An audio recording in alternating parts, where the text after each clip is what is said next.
कभी कभी इंसान जिस रिश्ते को प्यार समझता है, वह असल में एक ऐसी डील होती है जिसमें शर्तें लिखी नहीं जाती, लेकिन कीमत पूरी जिंदगी से वसूल ली जाती है। यह बात दिव्या को शादी के पहले साल में समझ नहीं आई थी। तब उसे लगता था कि थकान प्यार की निशानी है, चुप रहना समझदारी है, और सह लेना ही औरत की ताकत है। आप सबका स्वागत है। आज की कहानी सिर्फ एक औरत की नहीं है। ये उन लाखों औरतों की कहानी है जो हर सुबह किसी और की जरूरत बनकर उठती हैं और हर रात खुद को भूलकर सो जाती हैं। दिव्या और दीपक की शादी को जब 1 साल हुआ था, तब दिव्या को लगता था कि उसकी जिंदगी सही दिशा में जा रही है। दीपक शांत स्वभाव के थे, ज्यादा बोलते नहीं थे, और दिव्या को यही बात अच्छी लगती थी। उसे लगता था कि कम बोलने वाले आदमी ज्यादा भरोसेमंद होते हैं। वह यह नहीं समझ पाई कि कुछ लोग चुप इसलिए रहते हैं क्योंकि उन्हें सामने वाले को इंसान नहीं, सुविधा की तरह देखना आता है। शादी के शुरुआती महीने सामान्य थे। दिव्या सुबह जल्दी उठती, नाश्ता बनाती, ऑफिस के लिए तैयार होती और जाते जाते घर का काम भी निपटा देती। दीपक तब एक प्राइवेट कंपनी में काम करते थे। उनका बेटा आर्यन, जो उनकी पहली पत्नी से था, हॉस्टल में पढ़ता था। घर में ज्यादातर शांति रहती थी और दिव्या उस शांति को स्थिरता समझती थी। फिर एक दिन सब बदल गया। एक सड़क हादसा, एक फोन कॉल, और अस्पताल की वह सफेद रोशनी जिसने दिव्या की पूरी दुनिया का रंग फीका कर दिया। डॉक्टर ने कहा था, चोट गंभीर है, कमर के नीचे का हिस्सा अभी काम नहीं कर रहा। आगे क्या होगा, हम कुछ समय बाद ही बता पाएंगे। उस दिन दिव्या ने पहली बार डर को अपने शरीर के अंदर उतरते हुए महसूस किया, लेकिन उसने रोया नहीं। उसने खुद से कहा, यह वक्त कमजोर होने का नहीं है। वहीं से शुरू हुआ वह सफर, जो अगले 5 साल तक उसकी पहचान बन गया। दीपक व्हीलचेयर पर आ गए। अस्पताल से घर लौटते समय दिव्या ने घर को नए सिरे से देखना शुरू किया। दरवाजे चौड़े करवाए गए, बाथरूम में ग्रैब रेल लगवाई गई, बेडरूम नीचे शिफ्ट किया गया। दिव्या ने सब कुछ बिना शिकायत के किया, क्योंकि उसके मन में एक ही बात थी, अगर मैं नहीं करूंगी तो कौन करेगा। हर सुबह दिव्या सूरज से पहले उठती, दीपक को बिस्तर से उठाने के लिए उसकी पूरी ताकत लगती। उनकी बॉडी को धीरे धीरे साइड में घुमाना ताकि कोई जख्म न बने, कपड़े बदलवाना, फिर नाश्ता, गर्म सूप, कभी दलिया, कभी उबली सब्जियां, सब कुछ नाप तोल कर, डॉक्टर की सलाह के हिसाब से। दीपक के हाथ कांपते थे, इसलिए दिव्या चम्मच से खाना खिलाती। कई बार खाना ठंडा हो जाता, लेकिन वह दोबारा गर्म कर लेती। कई बार उसकी अपनी प्लेट वैसी ही पड़ी रह जाती। दिव्या ने धीरे धीरे अपने शरीर की थकान को महसूस करना बंद कर दिया था। थकान अब कोई संकेत नहीं थी, बस एक स्थायी स्थिति बन गई थी। रातें और भी मुश्किल होती थीं। कभी दवा देनी होती, कभी बाथरूम ले जाना होता, कभी अचानक दर्द बढ़ जाता। दिव्या नींद में भी चौकन्नी रहती। दीपक की हर हलचल पर उसकी आंख खुल जाती। उसके दोस्त पूछते थे, इतना सब कैसे संभाल लेती हो? दिव्या मुस्कुरा देती थी, प्यार है, प्यार में सब हो जाता है। उसने खुद को यह मानने पर मजबूर कर लिया था कि प्यार का मतलब खुद को पीछे रखना है। आर्यन जब कॉलेज से घर आता तो घर का माहौल बदल जाता। वह दिव्या से बात कम करता, नजरें मिलाने से बचता। अगर कुछ कहता भी तो आदेश की तरह, खाने में नमक कम है, पापा को ये दवा समय पर क्यों नहीं दी? दिव्या जवाब नहीं देती। उसे लगता था कि बच्चे को वक्त चाहिए। वह उसे उसकी मां की जगह लेने की कोशिश नहीं कर रही थी, वह बस घर को संभाल रही थी। 5 साल इसी तरह बीत गए। दिव्या की जवानी, उसके सपने, उसकी इच्छाएं, सब एक रूटीन में दबकर रह गए। फिर वह सुबह आई। वह सुबह जब दिव्या ने दीपक के लिए बेसन के लड्डू बनाए थे, उनके पसंदीदा। वह जल्दी उठी थी, हाथों में लड्डुओं का बैग था, और दिल में वही पुरानी उम्मीद कि शायद आज दीपक मुस्कुरा देंगे। अस्पताल के आंगन में कदम रखते ही उसने दीपक की आवाज सुनी, हंसी की आवाज। वह ठिठक गई। दीपक किसी और मरीज से बात कर रहे थे। दिव्या पीछे ही रुक गई। उसने खुद को दिखाया नहीं। भाई, मेरी किस्मत देखो, दीपक कह रहे थे। बिल्कुल मुफ्त की सेवा मिल गई है। दिव्या का हाथ कांप गया। कोई तनख्वाह नहीं, कोई सवाल नहीं, दीपक हंसते हुए बोले। और इतनी जवान है कि सब काम कर लेती है। सही टाइम पर शादी कर ली मैंने। दिव्या को लगा जैसे किसी ने उसके सीने के बीचों बीच कुछ रख दिया हो। भारी, गर्म, जलता हुआ। घर, खाना, दवा, इंश्योरेंस, पेपर वर्क, दीपक बोले जा रहे थे। पूरी पैकेज है। और सबसे बढ़िया बात, मेरे बाद सब कुछ आर्यन का। वह शब्द, मुफ्त की सेवा, दिव्या के अंदर बार बार गूंजने लगे। उसने लड्डुओं का बैग कसकर पकड़ा। उसमें उसका प्यार था, उसकी मेहनत थी, और अब उसकी बेइज्जती भी। वह वहीं से चुपचाप लौट आई। उसने रोया नहीं, चीखी नहीं, किसी से कुछ कहा नहीं। कुछ टूटता है तो आवाज आती है, लेकिन जब कोई इंसान अंदर से टूटता है तो वहां अजीब सी शांति हो जाती है। शाम को जब दीपक कमरे में लौटे, उन्होंने पूछा, लड्डू लाई हो? दिव्या ने बैग टेबल पर रख दिया। बिना कुछ बोले। दीपक ने धन्यवाद नहीं कहा। उन्होंने बस इतना कहा, खुद को ज्यादा मत थकाया करो। उस रात दिव्या अस्पताल नहीं गई। वह घर में अंधेरे में बैठी रही। पहली बार उसने अपने ही घर को पराया महसूस किया। और उसी रात उसके अंदर कहीं बहुत गहराई में एक सवाल जन्म लेने लगा, अगर मैं सिर्फ एक मुफ्त की नौकरानी हूं, तो मैं यहां क्यों हूं? अगली सुबह जब दिव्या की आंख खुली, तो सबसे पहले उसे यह एहसास हुआ कि आज उसे कहीं भागना नहीं है। कोई अलार्म नहीं, कोई दवा का टाइम नहीं, कोई आवाज नहीं जो कहे कि दीपक को उठाना है। यह सुकून नहीं था, यह एक खालीपन था जो धीरे धीरे उसके सीने में फैल रहा था। उसने किचन में जाकर चाय बनाई, सिर्फ अपने लिए। यह छोटी सी बात थी, लेकिन उसके हाथ कांप रहे थे। इतने सालों में उसने कभी अपने लिए चाय नहीं बनाई थी। हमेशा दो कप, एक अपने लिए जो आधी रह जाती थी, एक दीपक के लिए जो पूरी पी जाती थी। चाय का पहला घूंट लेते ही उसकी आंखें भर आईं। स्वाद वही था, लेकिन आज उसमें कोई जल्दी नहीं थी। दोपहर तक दीपक का फोन आया। तुम आए क्यों नहीं? आवाज में शिकायत थी, चिंता नहीं। दिव्या ने कुछ सेकंड चुप रहकर कहा, आज नहीं आ पाऊंगी। फोन के दूसरी तरफ एक पल की खामोशी थी। फिर दीपक बोले, नर्स तो है, लेकिन तुम होती हो तो चीजें ठीक रहती हैं। पहली बार दिव्या ने इस वाक्य को अलग तरह से सुना। इसमें प्यार नहीं था, इसमें आदत थी। आज नहीं, उसने दोहराया और फोन रख दिया। शाम को आर्यन घर आया। वह सीधे अपने कमरे में गया। थोड़ी देर बाद किचन में आया और फ्रिज खोल लिया। खाना क्या बना है? उसने बिना देखे पूछा। दिव्या ने शांति से कहा, आज कुछ नहीं बनाया। आर्यन ने चौंक कर उसे देखा। मतलब आज मैं थकी हुई हूं, दिव्या ने कहा। यह सच नहीं था, लेकिन पहली बार उसने अपनी थकान को शब्द दिया। आर्यन ने हंसकर कहा, आप हमेशा थकी ही रहती हैं। वह हंसी वही थी, वही जो उसने अस्पताल में दीपक की आवाज में सुनी थी। वही हंसी जिसमें इंसान नहीं, इस्तेमाल की चीज दिखाई देती है। उस रात दिव्या देर तक सो नहीं पाई। वह घर के हर कोने को देखती रही।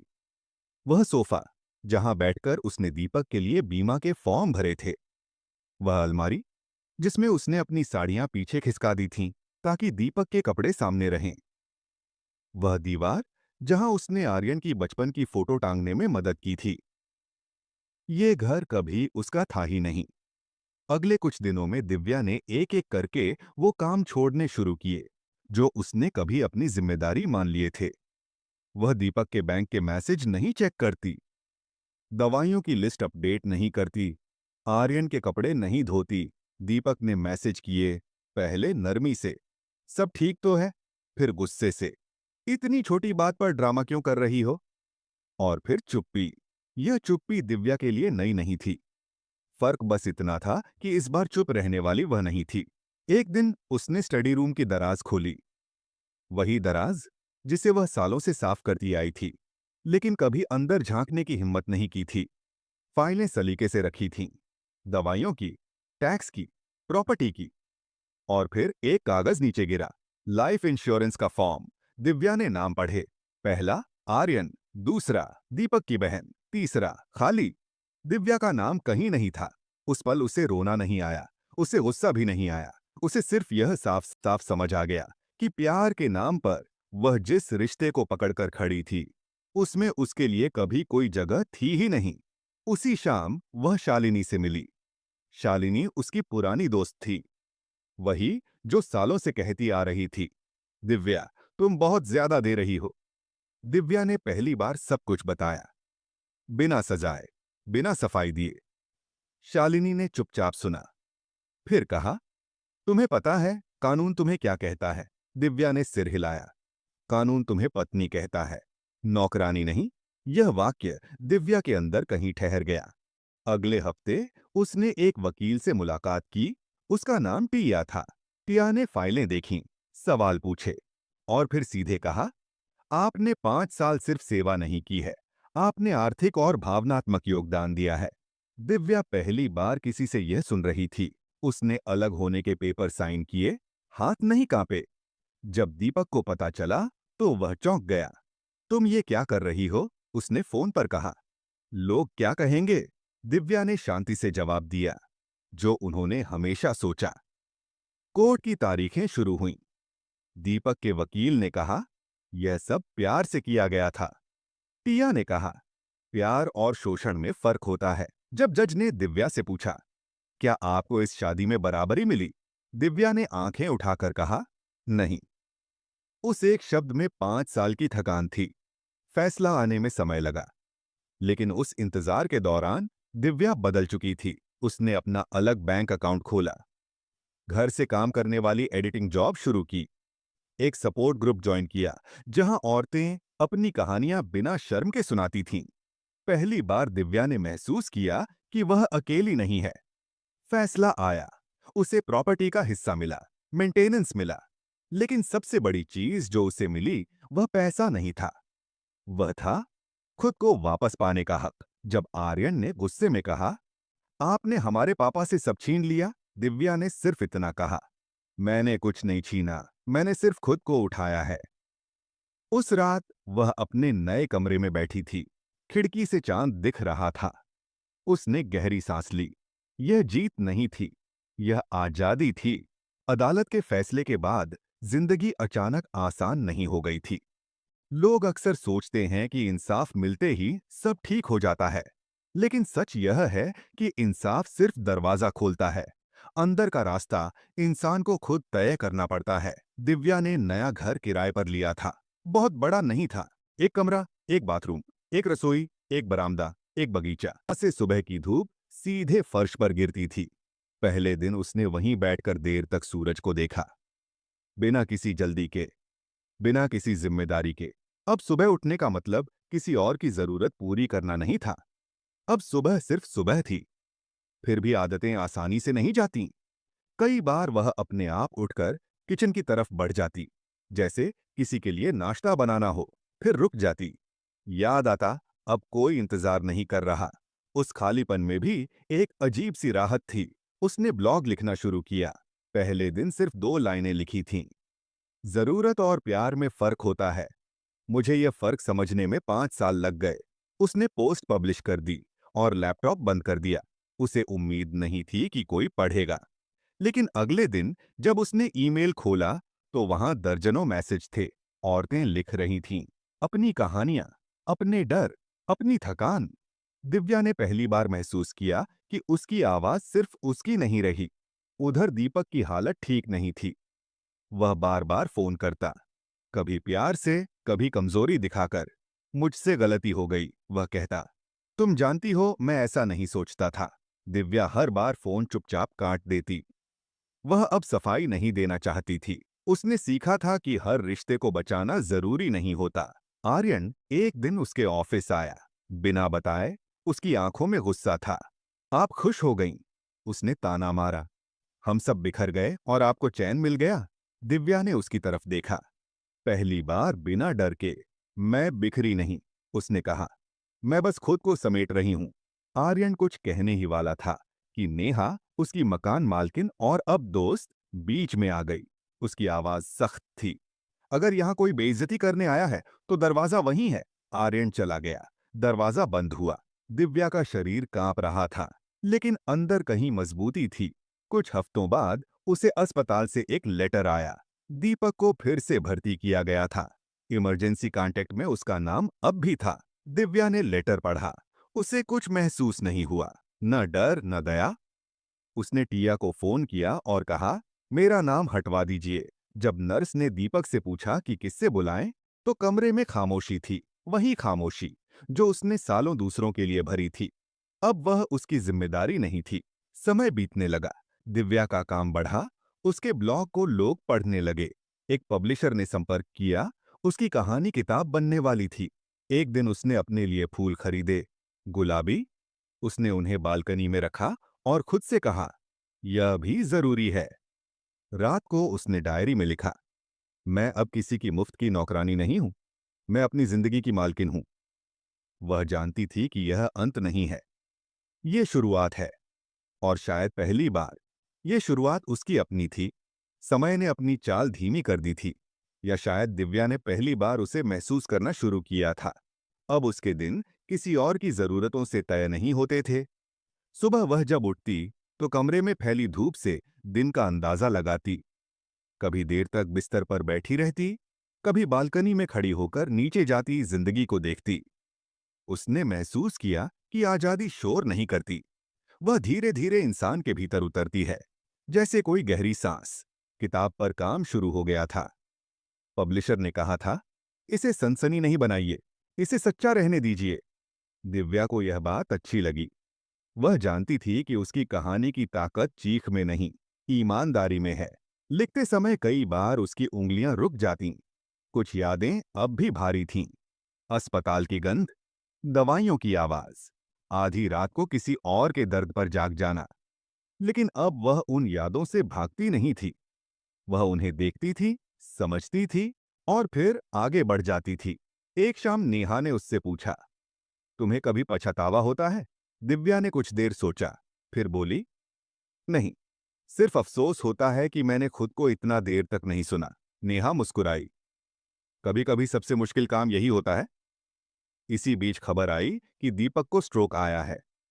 ये खबर किसी रिश्तेदार से आई थी, सीधे नहीं। दिव्या ने फोन हाथ में लिया, फिर रख दिया। उसके भीतर कोई हलचल नहीं हुई। यह बेरुखी नहीं थी, ये सीमाएं थीं। उस रात उसने देर तक आसमान देखा। उसे याद आया कि कैसे वह कभी दूसरों की जिंदगी में जरूरी बनने को ही अपनी कीमत समझ बैठी थी। अब उसे पता था, जरूरी होना और सम्मानित होना एक बात नहीं है। किताब छप गई। पहली कॉपी जब उसके हाथ में आई तो उसने कवर पर अपना नाम देखा। साफ, पूरा, बिना किसी और के नाम के साए के। लॉन्च छोटा था, कुछ दोस्त, कुछ अनजान चेहरे, लेकिन हर आंख में वही चमक थी। यह मेरी कहानी भी है, एक औरत ने उसके पास आकर कहा। आपने मुझे हिम्मत दी। दिव्या ने धीरे से जवाब दिया, मैंने बस सच लिखा है।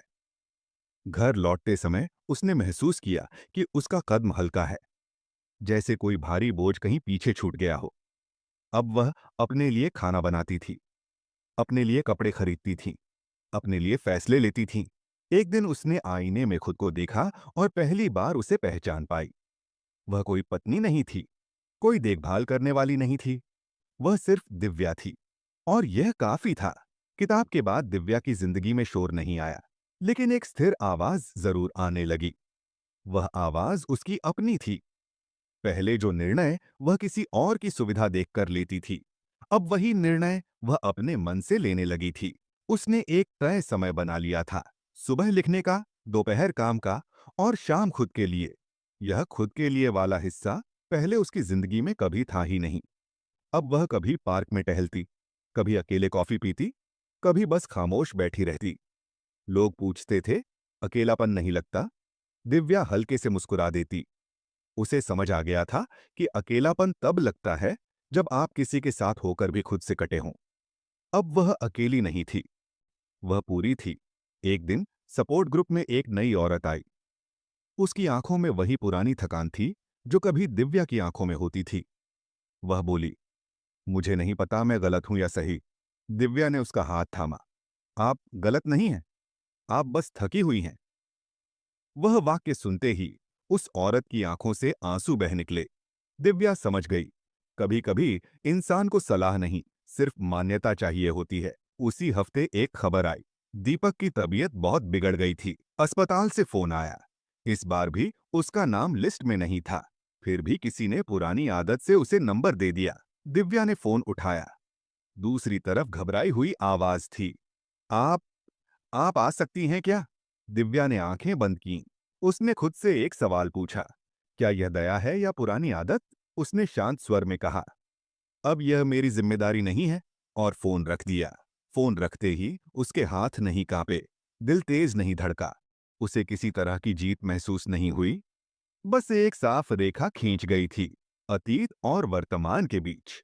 उस रात उसने डायरी में लिखा, सीमाएं कठोर नहीं होती, वे इंसान को सुरक्षित बनाती हैं। समय के साथ उसके ब्लॉग को पहचान मिलने लगी। कुछ लोग असहमत भी थे। कुछ ने कहा, शादी में तो त्याग होता ही है। दिव्या ने किसी को जवाब नहीं दिया। वह जानती थी, त्याग और मिट जाना एक नहीं होते। एक सुबह उसे एक मेल मिला। किसी ने लिखा था, मैंने आपकी कहानी पढ़कर नौकरी शुरू की। आज पहली बार मेरे नाम पर सैलरी आई। दिव्या देर तक उस लाइन को देखती रही। उसे लगा कि उसके 5 साल पूरी तरह व्यर्थ नहीं गए थे। वे किसी और के लिए रास्ता बन गए थे। उस दिन उसने खुद के लिए एक छोटा सा केक खरीदा, बिना किसी मौके के, बिना किसी की अनुमति के। केक काटते समय उसने मन ही मन कहा, यह मेरी वापसी का जश्न है। शाम को बालकनी में खड़े होकर उसने आसमान की तरफ देखा। वही आसमान जो उसने कभी अस्पताल की खिड़की से देखा था। फर्क सिर्फ इतना था कि अब उसके कंधों पर किसी और की जिंदगी का बोझ नहीं था। अब वह जानती थी, प्यार सेवा नहीं मांगता, और जो प्यार सेवा को मजबूरी बना दे, वह प्यार नहीं होता। उसने आखिरी बार खुद से कहा, बिल्कुल साफ और बिना डर के, मैं किसी की मुफ्त की नौकरानी नहीं हूं।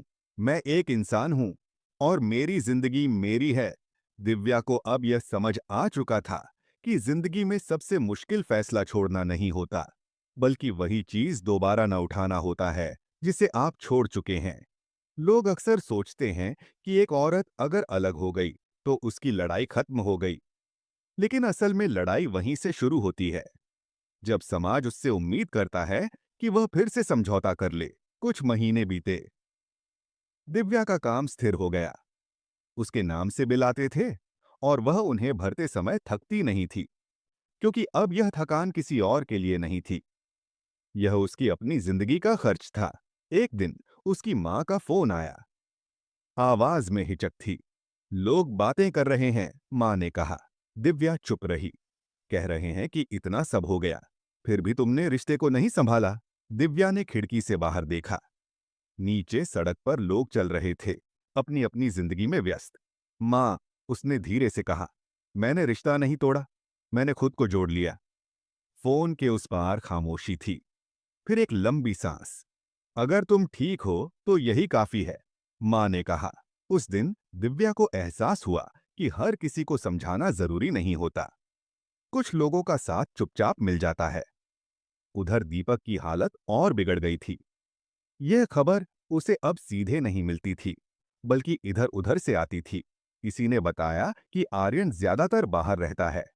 किसी ने कहा कि घर में अब सन्नाटा रहता है। पहले यह बातें दिव्या को विचलित कर देती, अब नहीं। उसने सीख लिया था कि हर दुख उसकी जिम्मेदारी नहीं है। एक शाम वह नेहा के साथ बैठी थी। नेहा ने अचानक पूछा, अगर वह सच में बदल जाए तो? दिव्या ने बिना सोचे जवाब दिया, तो भी मैं वापस नहीं जाऊंगी। क्यों? क्योंकि मैं अब उस इंसान को जानती हूं जो मैं उसके बिना हूं। यह जवाब नफरत से नहीं आया था, यह स्पष्टता से आया था।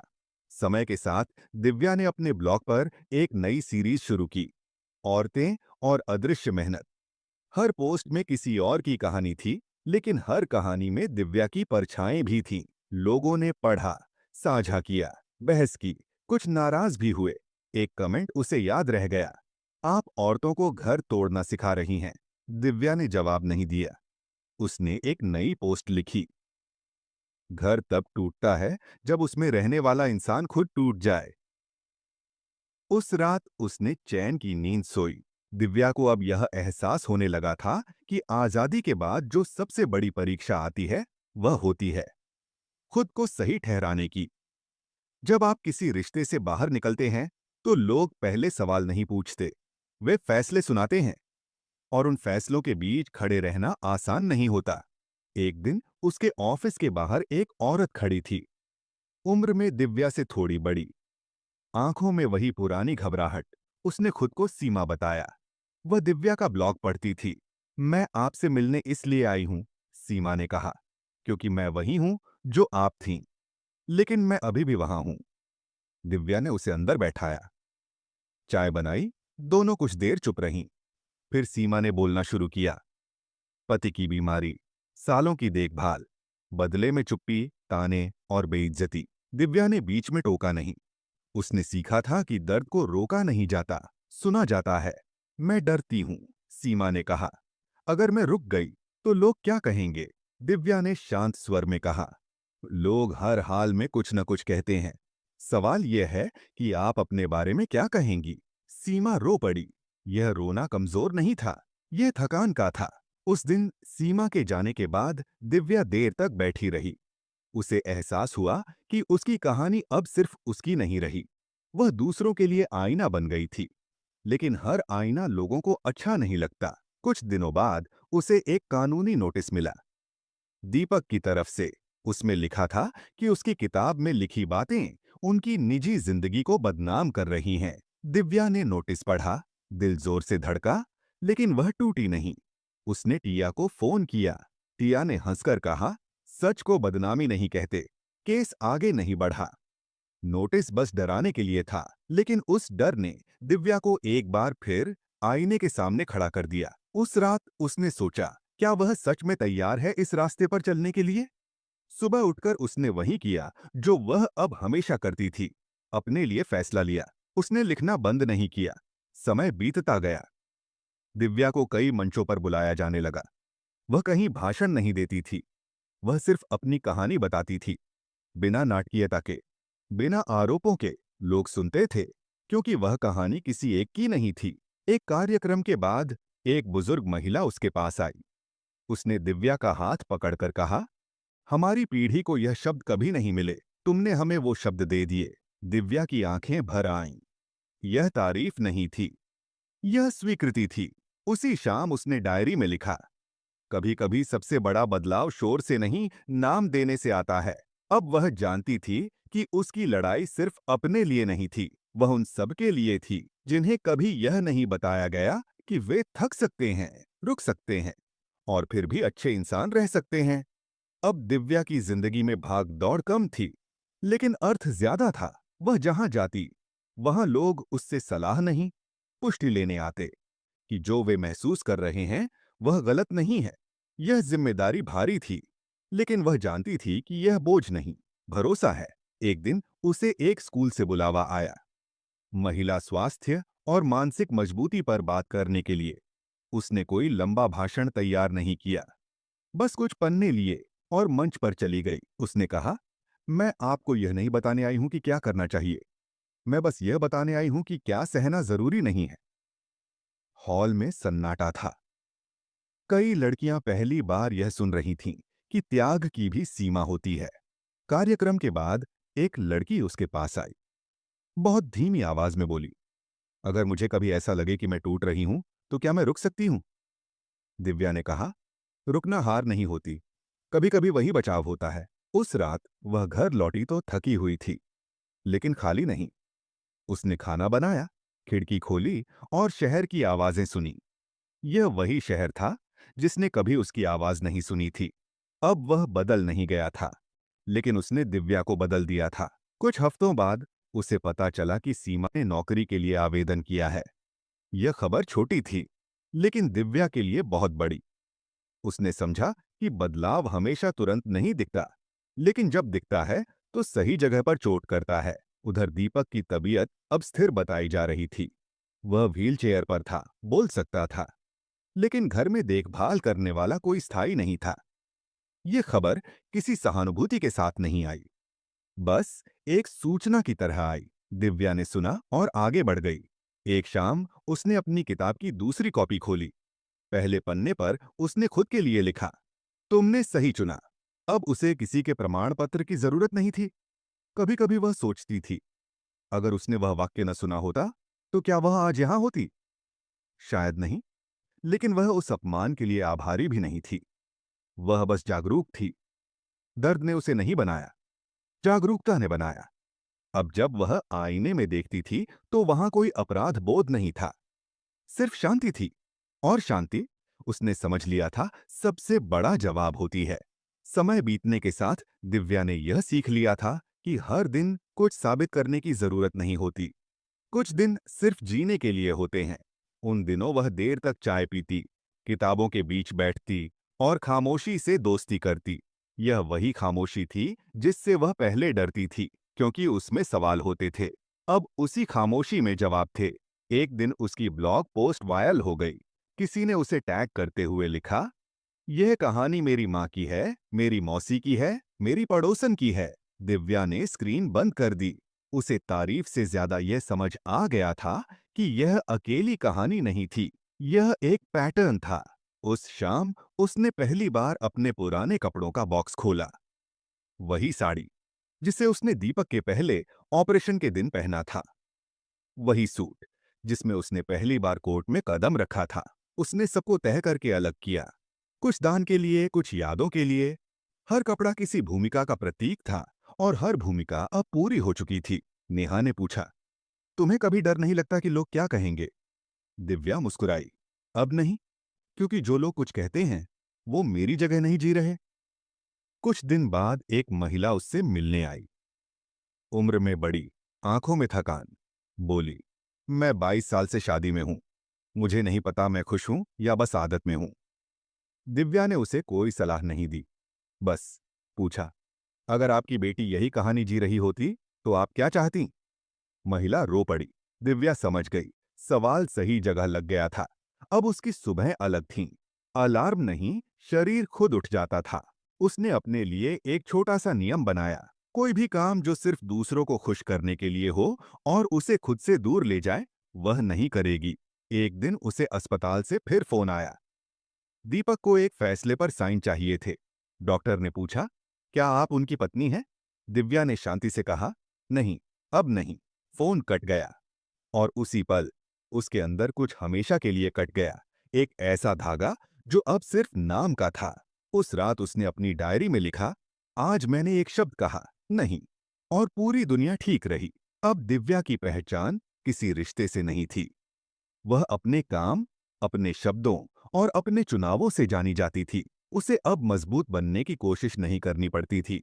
वह बस थी, और यही काफी था। कहानी यहीं खत्म नहीं होती, क्योंकि ऐसी कहानियां खत्म नहीं होती। वे बस दिशा बदलती हैं, और दिव्या की दिशा अब उसकी अपनी थी। दिव्या को अब यह समझ में आ गया था कि हर घाव का जवाब शब्दों में नहीं होता। कुछ जवाब जीवन के ढंग में होते हैं। जिस तरह वह अब फोन उठाती थी, जिस तरह वह लोगों को हाँ या न कहती थी, और जिस तरह वह खुद से झूठ नहीं बोलती थी, वही उसका बयान था। उसने अपनी सुबह की आदत बदली। पहले वह दूसरों के लिए उठती थी, अब वह खुद के लिए उठती थी। खिड़की के पास बैठकर धूप को चेहरे पर गिरने देती और कुछ पल सिर्फ सांस लेने में लगाती। ये कोई आध्यात्मिक अभ्यास नहीं था, यह बस याद दिलाना था कि वह मौजूद है। एक दिन उसे अपने पुराने मोहल्ले से गुजरना पड़ा। वही सड़कें, वही दुकानें, वही मोड़। फर्क सिर्फ इतना था कि अब वह रुकती नहीं थी। वह जानती थी कि पीछे देखने से कोई अर्थ नहीं निकलता, सिवाय दर्द के दोहराव के। नेहा ने एक शाम उससे पूछा, अगर दीपक माफी मांग ले तो? दिव्या ने बिना सोचे कहा, माफी से इतिहास नहीं बदलता और भविष्य अब उसकी जिम्मेदारी नहीं है। यह कहते हुए उसे कोई कठोरता महसूस नहीं हुई, बस स्पष्टता थी। उसका ब्लॉग अब एक किताब का रूप ले रहा था। प्रकाशक ने कहा था कि लोग सच्चाई पढ़ना चाहते हैं, क्योंकि झूठ ने उन्हें थका दिया है। दिव्या ने सिर्फ एक शर्त रखी, किसी का नाम नहीं बदला जाएगा, लेकिन किसी का चेहरा भी नहीं बेचा जाएगा। यह बदला नहीं था, ये सीमाएं थीं। कभी कभी उसे दीपक के बारे में खबरें मिलती थीं, कभी तबीयत की, कभी पैसों की, कभी अकेलेपन की। वह सुनती थी, लेकिन उसमें उतरती नहीं थी। यह उदासीनता नहीं थी, ये दूरी थी। वह दूरी जो खुद को बचाने के लिए जरूरी होती है। एक शाम किताब के आखिरी पन्ने पर उसने लिखा, अगर कोई आपसे आपकी पहचान छीन ले तो उसे वापस मांगना अपराध नहीं होता। उसने पेन रखा, आंखें बंद की और लंबी सांस ली। यह थकान की सांस नहीं थी, यह पूरा होने की सांस थी।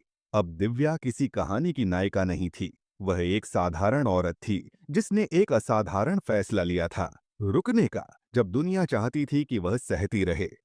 और यही उसकी जीत थी।